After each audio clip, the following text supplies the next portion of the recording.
ইতালির ভিসেন্সায় একটি রেস্টুরেন্টে জাঁকজমক আয়োজনে ২৭ এপ্রিল শনিবার বাংলাদেশি প্রবাসীদের ঈদ পুনর্মিলনী অনুষ্ঠিত হয়েছে। ব্যবসায়ী বাংলাদেশি হাজী আব্দুল হালিম প্রবাসী ৩ শতাধিক বাংলাদেশিকে নিয়ে এই ঈদ উত্তর পুনর্মিলনীর আয়োজন করেন।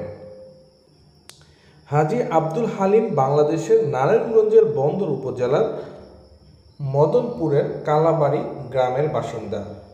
তিনি ২০১০ সালে ইউরোপের দেশ ইতালিতে এসে ইতালির ভিসেন্সায় ৩টি ব্যবসায়িক প্রতিষ্ঠান গড়ে তোলেন। বর্তমানে তার এই সফল ব্যবসা প্রতিষ্ঠানে কর্মসংস্থানের সুযোগ হয়েছে বেশ কয়েকজন বাংলাদেশির।